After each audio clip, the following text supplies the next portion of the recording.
ఈ మధ్యన సార్ చెప్పిన సామెత ఉంది కదా మొన్న సభలో అని చెప్పి దాన్ని చూసి ఎలకలబడ్డట్టు, నీ చంద్రబాబు అంత మొగోడే అంత మునగాడే అయితే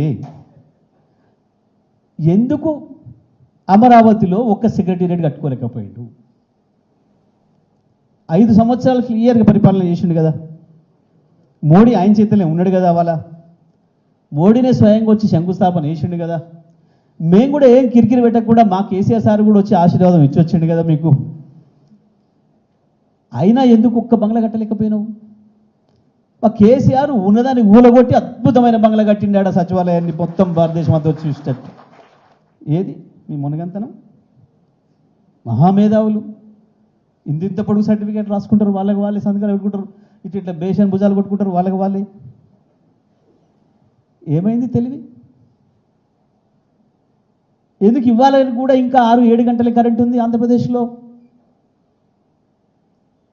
ఇవాళకి కూడా 6-7 గంటల కరెంటు రైతాంగానికి. ఎందుకు కేసీఆర్ ఇవ్వగలిగిండు 3 ఏళ్లలో 24 గంటల కరెంట్? ఒక ఆంధ్రప్రదేశ్లో కాదు, గుజరాత్లో కూడా 6 గంటల కరెంట్ ఇప్పటికి కూడా రైతాంగానికి. 6 అంటే 6 గంటలు, 6 నిమిషాలు కూడా ఎక్కువయ్యారు, 6 సెకండ్లు కూడా ఎక్కువయ్యారు. ఆ రాహుల్ గాంధీ అంటూ పెద్ద కార్యకర్త దొరికిండు మోడీకి కాబట్టి నడుస్తుంది కానీ వాళ్ళ రాజ్యం. కేసీఆర్ కనుక నోరిప్పడం మొదలు పెడితే మోడీ బట్టలు ఊసిపోవడం ఖాయం. వీళ్ళు కొట్టుకుంటున్న గప్పాలు రాయించుకుంటున్నవి మీడియాని భయపెట్టి, పొలిటికల్లోడే భయపడుతుండే ఈడీలకు ఐటీలకు. ఇక మీడియా హౌస్ వాడు భయపడా? వాళ్ళు చేసే పనులే అవాయి, ప్రతినిత్యం భయమేనా?